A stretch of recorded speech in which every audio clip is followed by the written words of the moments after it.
From the Maple Leaf Gardens in Toronto, Ontario, and in conjunction with the 9th Canadian Victory Loan, we bring you the Johnson Wax Program with Fibber McGee and Molly.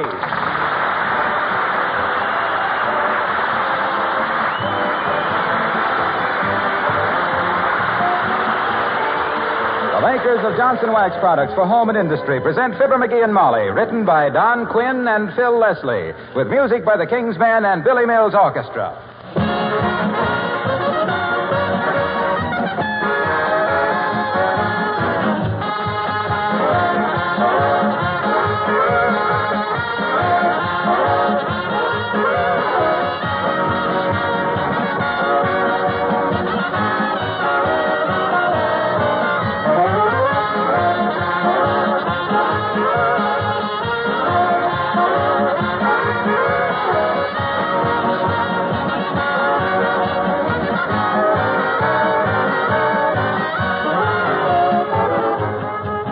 Have you taken a good look at that kitchen floor of yours today?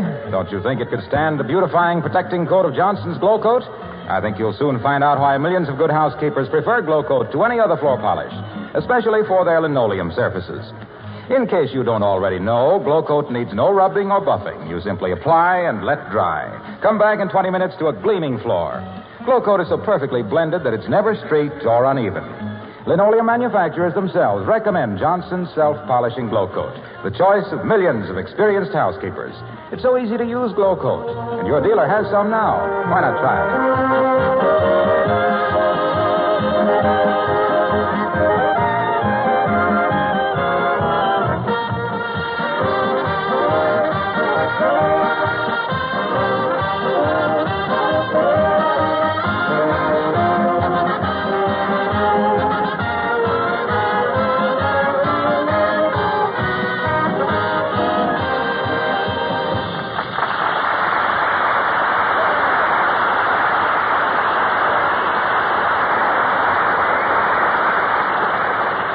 When Mrs. McGee of 79 Wistful Vista goes shopping, it's apt to be a very expensive day.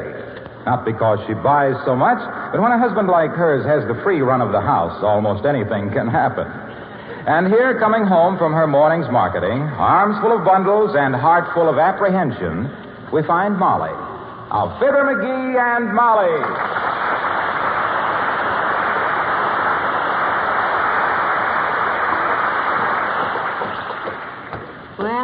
I wonder what McGee's been doing while I've been gone, I'm afraid. Be just like the rascal to take the piano part to get a G-string for his mandolin. Must be getting a massage. Oh, McGee! McGee, darling, I'm home. What in the name of... McGee, what on earth are you doing? Go away, sis. Whatever you're selling, we don't want any today. Come back sometime when my wife is here. McGee, sweetheart, remember me? I'm your wife. I'm glad to meet you, sis. Now sit down and be quiet. When my wife comes, won't you? Huh? Oh, hi, Molly. You home? What's going on here? What's that pile of mud on the piano stool? My dear girl, that is modeling clay. Have you led such a sheltered life, so remote from artistic circles that you fail to recognize a sculptor at work? Oh, I knew I should have taken you with me or stayed home myself. What's that thing on your head? That, my dear girl, is a beret. All us artists wear berets. Keeps our hair out of the paint if we're painters. Out of the sculpt if we're sculptors.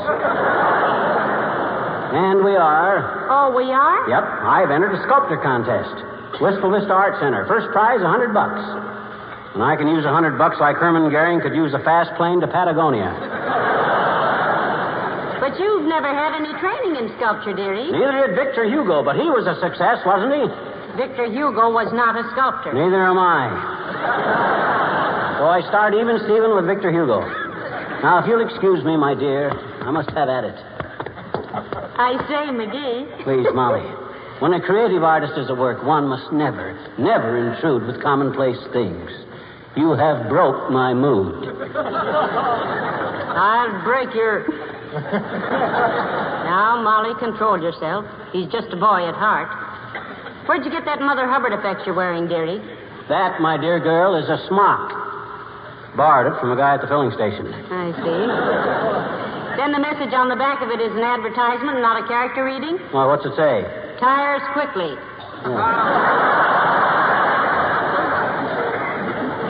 Used to say tires quickly repaired. It's an old pre-war smock.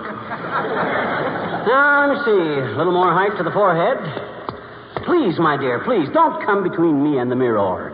Oh, now this is too much. Do you admire yourself so much in that smock and beret that you have to strut in front of a mirror? I gotta use the mirror, Molly. I'm making a clay model of my own head and shoulder. Oh, no. I'm calling it Self-Portrait of a Common Man. Now, let me see. Would you say I was about 3 inches between the eyeballs? Open or shut? They're the same distance apart, open or shut, aren't they? I don't know. When they're shut, I can't see them. Well, never mind. I'll use the tape measure and... Come in. Oh, hello, Dr. Gamble. Hello, Molly. Who's the little goblin in the almost white nightie and the beret? He looks like Michelangelo's grandmother. Well, no one expects a lowbrow like you, Aerosmith, to appreciate anything more artistic than a souvenir leather watch fob from Niagara Falls, Aerosmith. Do you know what he's doing with that clay, Doctor? He's making a bust of himself. Well, I don't think I can add anything to that remark, my dear. That leaves him as wide open as a dropped watermelon. I'm calling it The Self-Portrait of a Common Man. And a very apt title it is, too, my boy. If a commoner man than you exists today in this weary world, I've been lucky enough not to meet him. Isn't that nice? You're not just saying that because you admire me, are you, Doc? Incidentally, how do you like my sculpture as far as I've gone? Well, speaking professionally and as a snap diagnosis, I'd say the model for that sculpture had an incipient cirrhosis, a chronic malfunction of the spleen, undetected adenoids, and a weakness for cheap cigars. The prosecution rests. Look, Jack the Ripper. As an art critic, you're a fat-headed old tissue slicer. You probably think anybody with an etching is just allergic to seafood. After all, this is not a finished work, Doctor. It is just a hunk of common clay. Yeah, aren't we all?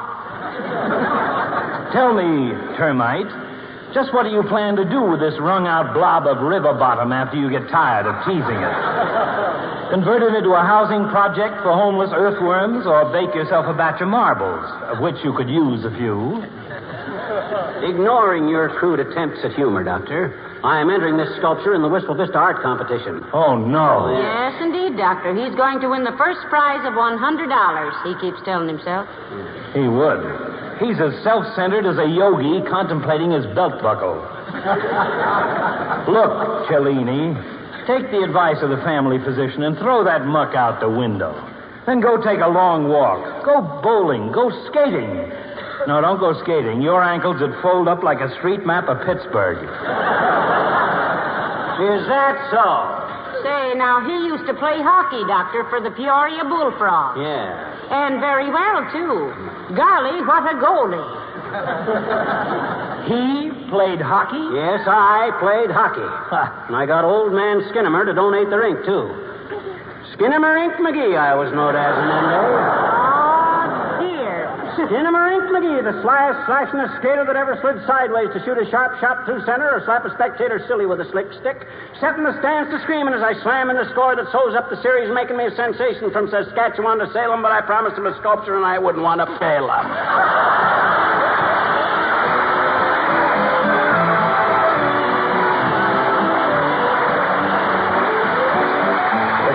And it's a grand night for singing. It's a grand night for singing. The moon is flying high, and somewhere a bird who is bound to be heard is throwing his heart at the sky. It's a grand night for singing. The stars are bright above. The earth is aglow, and to add to the show, I think I am falling in love.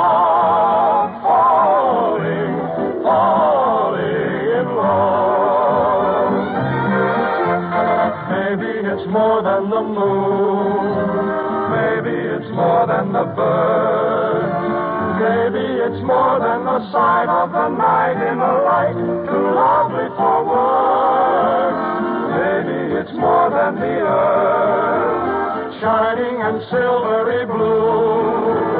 Maybe the reason I'm feeling this way has something to do with you. It's a grand night for singing. The moon is flying high, and somewhere a bird who is bound to be heard is throwing his heart at the sky. It's a grand night for singing.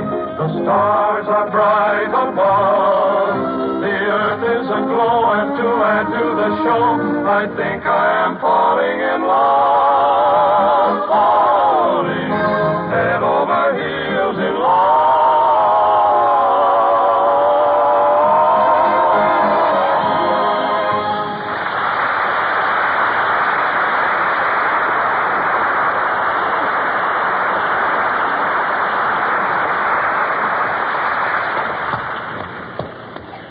Let me see. A little more on the left shoulder. That's it. I'm a dreamer in Montreal. Hey, Molly, how's it look now? How are the ears? Too far forward? I can't tell, dearie. Why don't you stick 'em on with a hairpin till you step back and see how they look, huh? Hey, that ain't a bad idea. I think I'll... No, McGee, let me do it. Huh? I wanted to pin your ears back for a long time. Here's a couple of bobby pins. Interruptions. Our doorbell gets more fingers pointed at it than the tray of French pastry. You get it, Molly? I says our doorbell gets more... Ain't funny, McGee. Oh. Okay, come in anyway.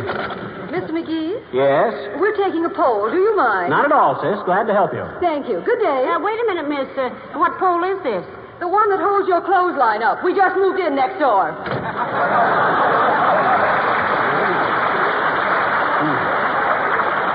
Well, the nerve of some people, those new neighbors. No, I can't be bothered with them now, baby. Time's getting short on the sculptor contest. I gotta get busy. How am I getting the mouth? Is that smile right? No, I don't think so, dearie. No? Looks like you just come from the dentist with lips full of Novocaine. Well, there's no use guessing on this thing. Might as well do it right. Take this tape measure. And? I'll smile real big. You know, the old personality stuff. The happy old Donna Meach, corner to corner. And you measure. Okay, go. Hold it. Huh? There, I got it. What's it measure? 29 inches. Ooh. Wow. I'm happier than I thought I was. Dear, I was using the wrong end of the tape. Oh, shucks, now we got to do the whole thing all over. Hello, Molly. Hello, pal. What's all the putty for? Tightening up the windows for winter? That's Clay, Mr. Wilcox. Himself here is entering a bit of sculpture in the Wistful Vista art competition. Sit down and be quiet, lad. I must work fast. Don't want to lose the north light, you know. Hey, does he do all this with his bare hands, Molly? He does indeed, Mr. Wilcox. If you'll observe carefully, my boy, you will notice that I can achieve with my thumb an effect which could never be duplicated by mechanical means. What's that, dearie? A thumbprint. Please. Please, don't talk like that. Oh, I'm Talk like what, Mr. Wilcox? Like mentioning thumbprints. Oh, I'm sorry, Arthur. You know how I feel about thumbprints and fingerprints, especially on furniture and woodwork. They're so unnecessary with Johnson's wax so available. Oh, say, by the way, I'm going to Canada tomorrow for a few days. Oh, business trip, Waxy? I'll give you a note to an old friend of mine, Hiram Walker.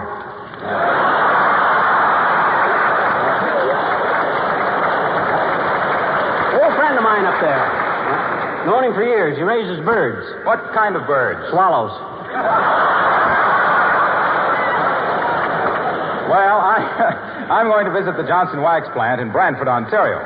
You see, my cousin, Big Sedgwick Wilcox, is helping with Canada's Ninth Victory Loan. Hey, I got a great slogan for them, Junior. Sign your name to victory. That's the slogan they're using. Oh, they can't do this to me. I just thought that up. How can... There's... Oh, tell them to go ahead and use it. It's okay with me. You're sweet, McGee. That's a good slogan, too, Mr. Wilcox. Yes, indeed it is. It means that when you buy a bond, you help guarantee a sound and lasting peace. You're making a promise to help pay the costs of bringing the fighting forces home, rehabilitating and maintaining the wounded, provide essential aid to liberated countries, and build a personal stake at home. You know, one of the greatest expenses of a war is the peace that follows. You've got to get your country off its planes and ships and tanks and jeeps and put it on its feet again. And besides Hey, please, one side. Please, Mac.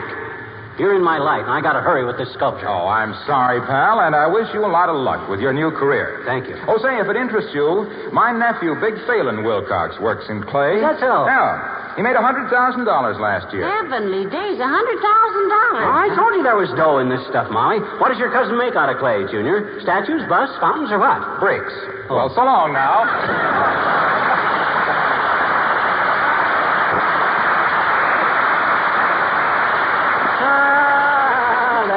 That boy. Oh, well, I must have that here. McGee, what on earth are you doing now? Huh? What's that big round gob of clay on top of the head? Oh, I had some clay left over, so I thought I'd put a hat on it. The easiest hat to sculpt is a derby. Kind of carries out the thought of the common man, too. Very realistic, I'm sure. Maybe now. Dad-ratted luck. Everybody crashing in here when I only got an hour to work. Come in. This is a fine state of how do you do. How do you do? How do you do? Mrs. Carstairs. Do come in, Mrs. Carstairs. Thank you. Good day, Mrs. Carstairs. I trust you will forgive me, ladies, if I proceed with my work. One must create when one is in a creative mood, you know. Oh, of course, Mr. McGee. But who is that you're boxing with? He isn't boxing, Mrs. Carstairs. He's sculpturing a bust of himself. Oh, so sorry. I'm a little nearsighted, you know. Interesting piece of work, Mr. McGee. Thank you, my dear. Won't you sit down and watch me work? Thank you, no. I'm on my way to take my music lesson. Oh, is that your bagpipe you have with you, Mrs. Carstairs? Won't you play something for us? Sure, Carsty, play something. There's nothing like music to inspire us artists to finer efforts. Come on, kid. Pump up the old hot water bottle and squirt us out a little Highland boogie. Oh, no, I really... well, if you insist, you do insist, don't you? Oh, yes, we do indeed, Mrs. Carstairs. What are you going to play? With a bagpipe, Mrs. McGee, one does not plan to play anything. One takes what comes out. Kind of a musical punch board, eh? However, I shall endeavor to render a little song composed by my husband entitled, The Drummer Can Always Beat It, But the Piper's Left Holding the Bag.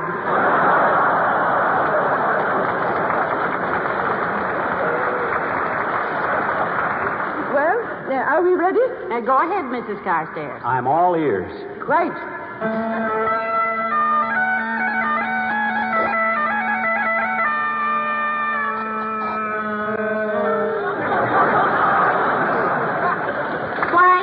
That was beautiful. Thank you.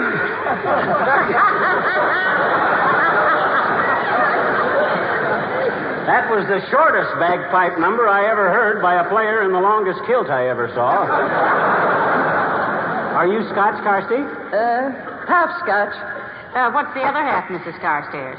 Soda, to be amusing. Canadian, to be truthful. Good day. Good day, Mrs. Carstairs.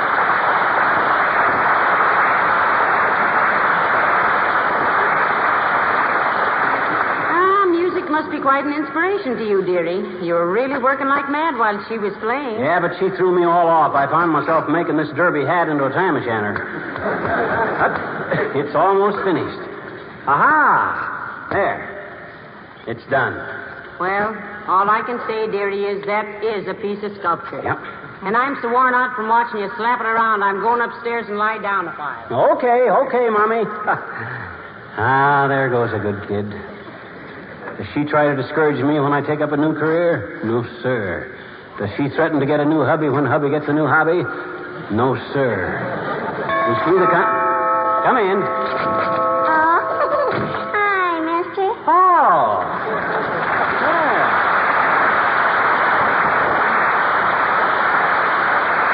Hello there, Teeny.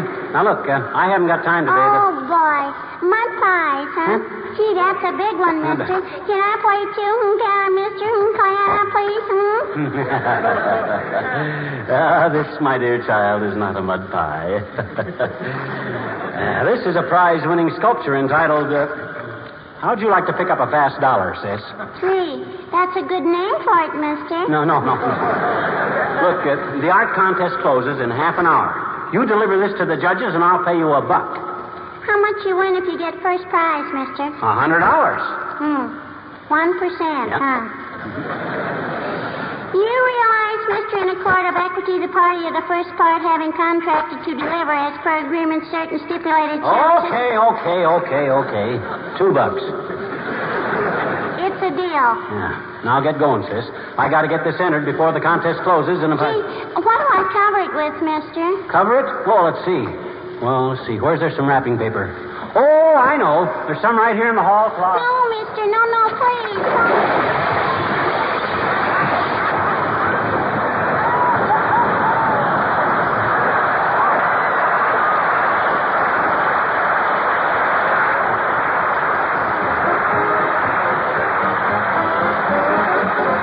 Billy Mills in the orchestra, and good.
McGee? No, but I ought to hear from him any minute now that I got first prize. Or at least an honorable mention. Honorable mention, my clavicle.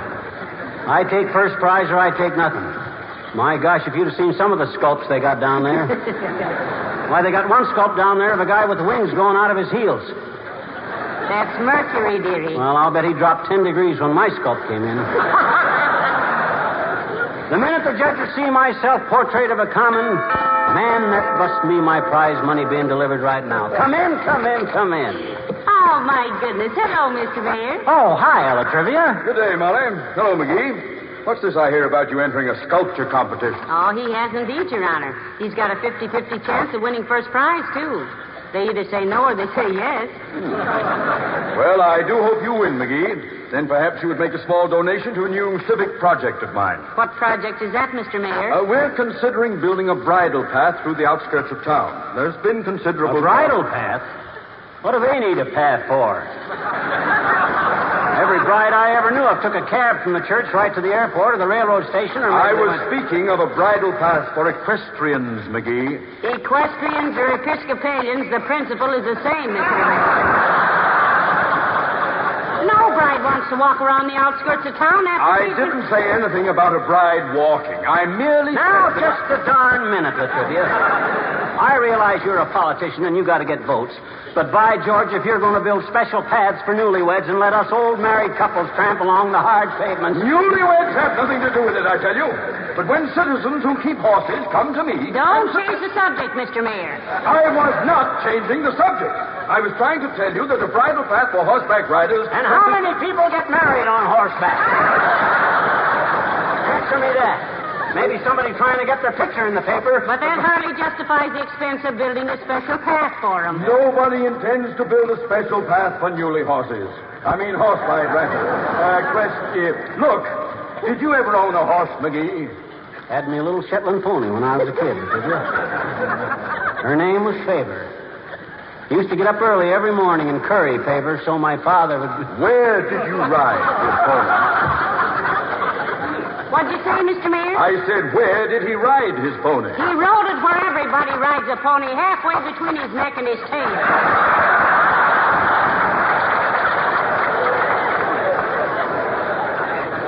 That isn't what I... If you had a... Listen, suppose this pony was in the city. Yes? Wouldn't you like to have a special road where it was safe to ride out of the traffic? Why, certainly, but what that got to do with getting married? It has nothing to do with getting married. You started this marriage business, not I. We did not start it. People have been getting married for 1,000 years. And they don't have to have a special path to walk home on after they do it, too, either. And I think that any... Will you listen to me? I merely stated that this city was building a bridal horse. Pass me on that.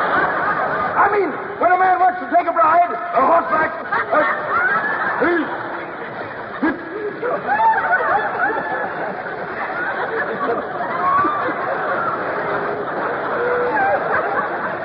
McGee?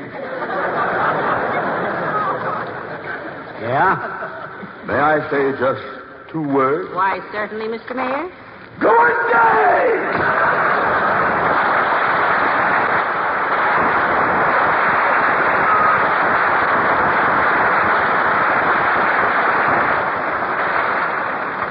You know, Molly, I sometimes think he deliberately gets me into those arguments. Just the same, McGee, building a special path for brides was kind of a sweet thought. Very romantic. With rose bushes along the sides, a bridal path might be a very lovely thing. Yeah. First thing you know, people start using it for horseback riding.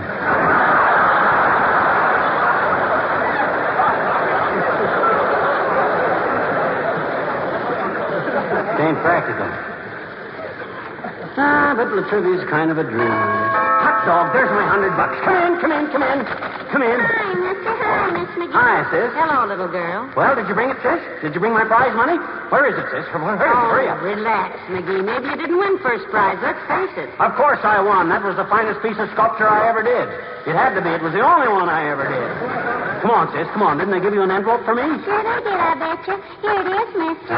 Thanks, sis. And here's your $2. Open the envelope, Molly. See if they sent cash or a check. And you've got the most sublime self-confidence, McGee. Well, heavenly days, a check for $100. Well, Nat. And a little note. Huh? Dear Mr. McGee, congratulations. Well, I had to say that. Enclosed fine check for $100 for your winning entry. You betcha. Torso of a goat. Yeah.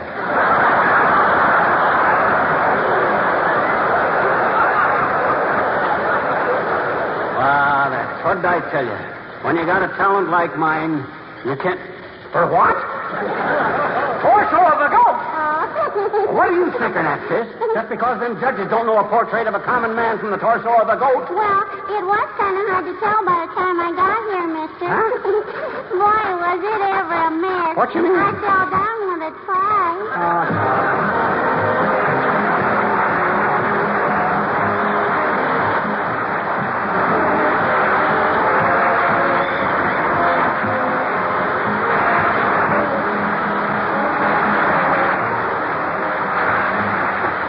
Ladies and gentlemen, we are here in Toronto tonight in the interest of Canada's 9th victory loan. The objectives of this loan are the objectives of all of us on both sides of the border.